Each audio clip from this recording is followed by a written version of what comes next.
अलाउद्दीन कहा यार ढंग की बात करो यार, शुभ शुभ बोलो थोड़ा। उनका एक तरीका और है, यदि अंदर अनाज और पानी के अंदर गाय का खून और गाय की हड्डियां मिला दी जाए, अंदर पूरी हिंदू पॉपुलेशन गाय की हड्डियां फेंक दी, जहां पे अनाज पड़ा था वहां पे गाय के टुकड़े डाल के मारेंगे। पर हमीर तो गेट ही नहीं खोले, हमीर तो बाहर ही नहीं निकले। ये सोच सोच के हैरान और परेशान हूं कि 16 साल की बेटी देवल देगा क्या होगा जाता था। मध्य काल में बाहर से जो आक्रमणकारी है वो अपनी बीमारी साथ में लेके आए, और वहां सबसे पहले था कि जैसे ही दुश्मन मरे उसके बीवी और बच्चों पे कब्जा कर लिया जाए, कि इन हाल में तो सुन बीरा हाथ पीड़ा न हो सके। इस हालत में तो इसके पुत्री को पुण्य लगा कि मेरा बहादुर पिता जो आज दिन तक उन लड़ाइयों के अंदर कभी इस प्रकार से ना रोया हो, मेरी वजह से फूट फूट के रो रहा है। वो किले के ऊपर चढ़ती है, पीछे एक तालाब था पद्म तालाब, उसमें छलांग लगा देती है। किताबों के नाम पढ़े थे हमने, हमीर महाकाव्य, हमीर रासो, वो सारी इसी हमीर पे लिखी हुई किताब है। कहां का राजा हमीर? कहते अपने जीवन में 17 युद्ध लड़े थे। कितने युद्ध लड़े? लास्ट वाले को छोड़ के सारे जीता था। लास्ट में लड़ता वो मारा गया था, उसको छोड़ के सारे जीत गया। मतलब 17 में से कितने युद्ध जीते? इन दिनों दिल्ली के अंदर एक सुल्तान बना हुआ है, उस सुल्तान का नाम है जलालुद्दीन खिलजी। क्या नाम है? दिल्ली में राज चेंज हो गया था, खिलजियों का राजा आ गया, और खिलजियों का राजा कौन बना हुआ है? कौन बना हुआ है? और जलालुद्दीन खिलजी रणथंभौर पे 2 बार अटैक करता है, एक बार 1290 में, एक बार 1292। जलालुद्दीन खिलजी पहले 1290 में हमला करने के लिए आया, अपने सैनिकों को कह के लाया कि देखो अभी तक अपने किसी भी दिल्ली के राजा के रणथंभौर में पार इल्तुतमिश नासिरुद्दीन अहमदन गए, लेकिन उनकी पार इस बार अपने जीतेंगे, पक्का पक्का जीत के आएंगे। यहाँ पे आया, थोड़े दिन तक नीचे बैठा रहा। रणथंभौर का किला बहुत ऊंचा बना हुआ है, किला अभ्यारण्य के अंदर है, जंगल है चारों तरफ, किले का रास्ता बहुत उबड़ खाबड़ है। जो ऊंचा बैठा रहेगा वो हमेशा लड़ाई में ठीक रहेगा, क्योंकि नीचे वाला नीचे से तीर मारेगा ऊपर वाले को मारने के लिए, उतने में तो ऊपर वाला भाटा भी फेंक देने का तो नीचे मार देगा। तो हमीर आराम से लोकेशन लेके बैठा है, अपने ऊपर बैठा है, और जलालुद्दीन खिलजी को ऊपर से नुकसान पहुंचा रहा है। तो जलालुद्दीन खिलजी को जल्दी समझ में आ गया कि अपनी पार पड़ेगी। तो जलालुद्दीन खिलजी ने अपने सैनिकों का कि चलो चलते हैं यहां से। सैनिकों ने कहा सर आपने कहा था ना पक्का पक्का जीत के आएंगे। अरे छोड़ो यार, क्या करना है आपने, चलो तो दूसरा किला देखेंगे अपने। एक बार आरएस में नहीं हो रहा हो सिलेक्शन, तो पटवारी का देख ले, दूसरा देख ले। तो यहां से चला गया। थोड़े दिन बाद में इसने कहा इस बार तैयारी अपनी ढंग की है, इस बार प्री से पहले बैच ज्वाइन कर लिया अपन ने, इस बार पक्का पक्का अपने जीत के आएंगे। वापस आ गया, वापस यहाँ पे आके बैठ गया, वापस ऊपर से हमले होने शुरू हुए। वापस से इसने थोड़े दिनों बाद सैनिकों को आगे चलो। सैनिकों ने कहा सर इस बार तो आपने कहा था पक्का पक्का जीत के आएंगे, ऐसे कैसे जा सकते हो, और किला जीतना जरूरी है। इसने कहा सुनो, ऐसे 10 किलों को मैं मुसलमान के बाल के बराबर नहीं समझता, मेरे लिए एक एक मुसलमान फौजी का बाल ज्यादा कीमती है। 10 किले जाएं तो जाएं। आई तुम्हारी समझ में? सैनिकों ने कहा हाँ सर आ गई। क्या समझ में? कहा सर ये आया समझ में, अंगूर खट्टे हैं। तो दिल्ली के कौन से सुल्तान के 2 हमले विफल कर दिए गए थे? जलालुद्दीन खिलजी के बाद में दिल्ली में सुल्तान बनता है अलाउद्दीन खिलजी। कौन बनता है? इसका भतीजा ही था, अपने चाचा को मार के राजा बना उधर। ये 1301 में अटैक कर देता है। कब अटैक किया? किसके? अलाउद्दीन खिलजी ने। क्या जीता है? कब जीता है? जब धन का बंटवारा कर रहे थे तो इन दोनों ने रिवोल्ट कर दिया, वहां इन दोनों ने बगावत कर दी, और इन्होंने कहा भाई हमें धन कम मिला। अलाउद्दीन ने बाकी सेनापतियों को धन ज्यादा दिया और हमें धन क्या दिया है? किसी भी राजा की आज्ञा का उल्लंघन किया, इन्होंने आज्ञा का उल्लंघन किया। ये दोनों जानते थे कि अब राजा मारेगा अपने को, इसलिए इन्होंने वो पैसे देने के लिए जो आया, इनके कैंप लगे हुए थे, कैंप में पैसे देने के लिए बंदा आया, इन्होंने कहा अलाउद्दीन को जाकर देना, ये भी तू ही रख ले, और ये वहां से भाग गए। अब भाग के कहां जाए? तो दुश्मन का दुश्मन हमेशा अच्छा दोस्त होता है। अलाउद्दीन का इन खिलजियों का दुश्मन कौन? रणथंभौर। रणथंभौर का राजा कौन? हमीर। तो ये दोनों भाग के किसके पास आ गए, और हमीर ने इन दोनों को शरण दे दी। किस किस को? मोहम्मद सार के हबरू को। कौन शरण दे देता? हमीर। किसके खिलाफ? अच्छा, अलाउद्दीन इनको क्यों नहीं दे रहा? तो इनकी पहले ही थोड़ी बहुत तनातनी चल रही थी, और ऐसी यूं खबरें थी कि अलाउद्दीन की कोई एक बेगम थी, और ऐसी कई खबरें थी कि उस अलाउद्दीन की बेगम के साथ तो थोड़ी बहुत बातें चल रही थी। तो अलाउद्दीन को लगा यार इनको पैसे देंगे ये अपने घर में गिफ्ट वापस भेज देंगे, कोई मतलब तो है नहीं। तो अलाउद्दीन इनको पैसे कम ही दे रहा था। तो वो थोड़ा अलाउद्दीन खार खाया हुआ तो बैठा ही था, थोड़े पैसे कम दिए, भाग गए। तो उसको और गुस्सा आया, और गुस्सा आया तो उसने हमीर को कहा कि हमीर मेरे 2 बंदे तेरे पास।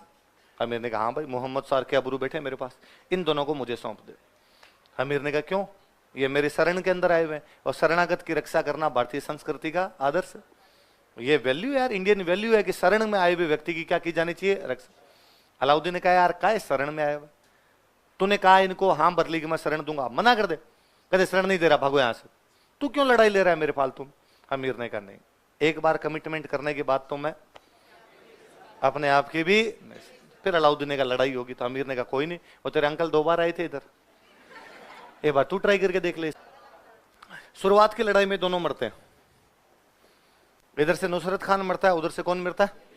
नुसरत खान मरा तो अलाउद्दीन को बड़ा बुरा लगा, उसको लगा अपने कमांडर गए हार के आए, वो छोड़ो, कमांडर मर और गया अपना, तो अलाउद्दीन ने कहा मैं खुद आ रहा हूं।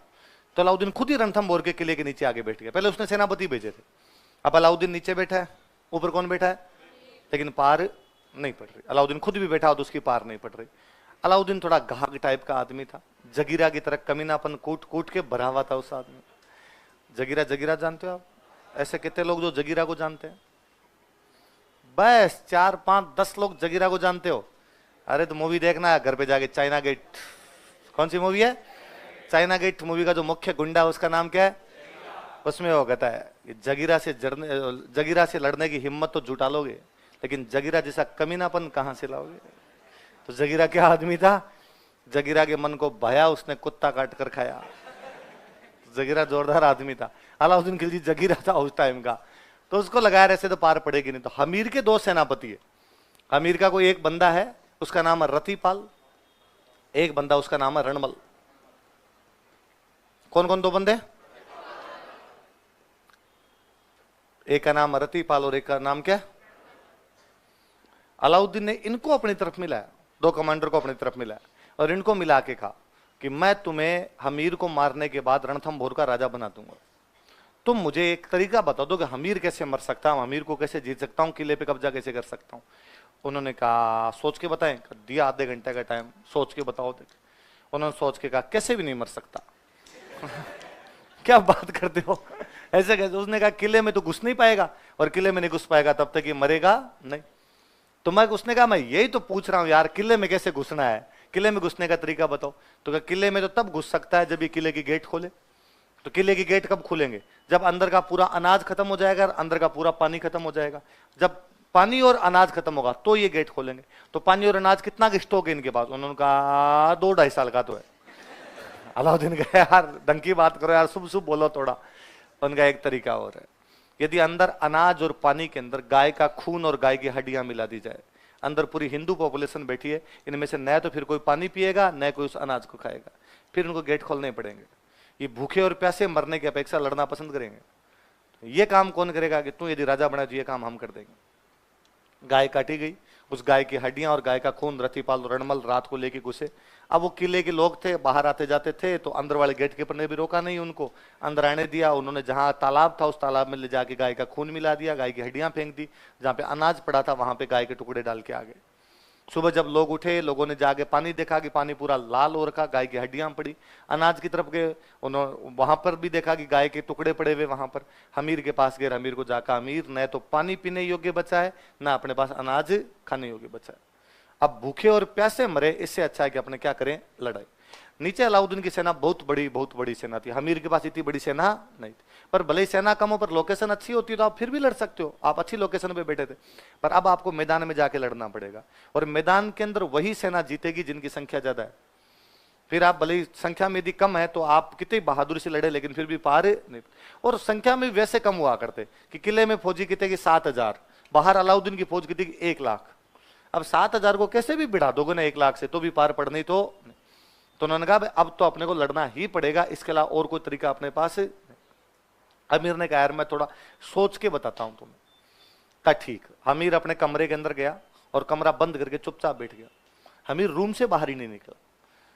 सैनिक बेचारे सुबह सुबह कह के चले गए, दोपहर तक सब तैयारियां कर रहे हैं, इधर उधर से हथियार वथियार इकट्ठे कर रहे हैं कि यार किले के गेट तो खोलने पड़ेंगे, अपने पास पानी भी नहीं है, अनाज भी नहीं है, तो कब तक अंदर बैठे रहेंगे। भूखे और प्यासे रहने से अच्छा लड़के मरे भाई, यूं ही मरे, इससे अच्छा 2-2 हाथ करके मरे। अपने तो 7,000 मरेंगे वो मरेंगे, लेकिन दुश्मन की कम से कम 30-40 हजार तो काट के जाए। और जब बंदा अपने पे आ जाता है कि नहीं अब अपने को तो मरना ही है, तो वो सोचता है कि आगे वाले के 5-7 तो हर आदमी लेके मरे, तो जितने मारे जा सकते उतने मारेंगे। पर हमीर तो गेट ही नहीं खोले, हमीर तो बाहर ही नहीं निकले। तो हमीर की रानी के पास गए। हमीर की रानी का नाम था रंग देवी। क्या नाम था? वो रंग देवी के पास गए, उन्होंने रंग देवी को जाके कहा कि रानी रंग देवी, सुबह सुबह हमने कह दिया था हमीर को ऐसी ऐसी बात हो गई है। हमीर ने कहा था थोड़ी देर में सोच के बताता हूं, अभी तक तो कोई रिप्लाई आया नहीं, क्या है? तुम जाके पूछो राजा से। भाई सीधा तो हम राजा से मिल नहीं सकते, तुम तो जाओ। रंग देवी को बड़ा बुरा लगा। रंग देवी को लगा कि ये सीधा सीधा ये कह रहे हैं कि देख तेरा पति डरपोक है, जो अंदर जाके बैठ गया। रंग देवी गई तम तमाते हुए उसने जाके अमीर को डायलॉग सुना दी कि यदि इतनी लड़ाई में डर लग रहा है तुझे तो अंदर ही बैठा रहे, हम जाके लड़ाई कर लेंगे। शर्म नहीं आती तुझे? जब सुबह पता चल गया कि लड़ाई करनी है तो यहाँ अंदर बैठा बैठा क्या कर रहा है?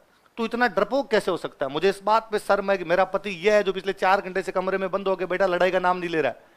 अमीर ने कहा चिल बेबी चिल, इतना गुस्सा किस बात का है?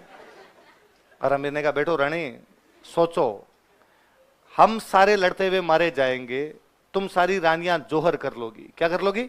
मैं भी बता दूंगा क्या होता है। मैं ये सोच सोच के हैरान और परेशान हूं कि 16 साल की बेटी देवल देगा क्या होगा। हमीर की एक बेटी है 16 साल की, उसका नाम क्या है? पहले जब भी ऐसी बड़ी लड़ाइयां हुआ करती, जब ये लगता कि अब दुश्मन ज्यादा है अपने कम है, सीधे सीधे कैसे भी जीत ही नहीं पाएंगे, लड़ाई असंभावी होगी, लड़ने के अलावा और कोई अपने पास ऑप्शन बचा नहीं है, उस समय एक तरीका हुआ करता था कि जितने सैनिक हुआ करते वो सारे केसरिये कपड़े पहनकर बाहर लड़ने के लिए जाते। इसको बोलते केसरिया। क्या बोलते?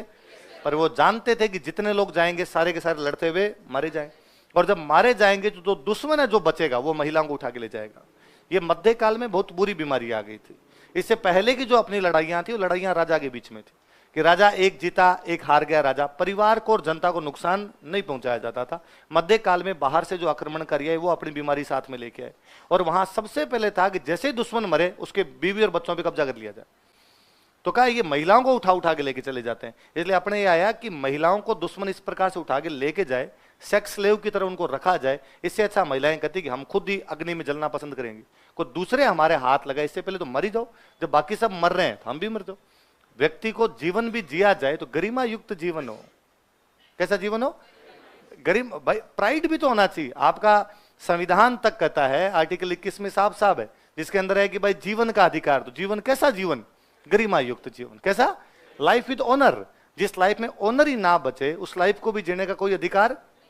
उन्हें लगता है हमारी इज्जत हमारी आन बान शान को लूट लेगा, फिर जिंदा रह के भी क्या करना है। तो महिलाएं सारी अग्नि में बैठ के जल जाया करती। इसको बोलते जोहर। क्या बोलते? पर अपने यहाँ एक समस्या थी कि जोहर केवल शादीशुदा महिलाएं करती थी, कुंवारी लड़कियां जोहर नहीं। तो यदि ऐसा मामला फंस जाता कि किले के अंदर कुंवारी लड़कियां होती तो उनको किसी दूसरे दरवाजों से बाहर निकालते, मामा बुआ के पास भेजते, कहते हम सब तो मर रहे हैं, तुम इनका बाद में ब्याह कर देना।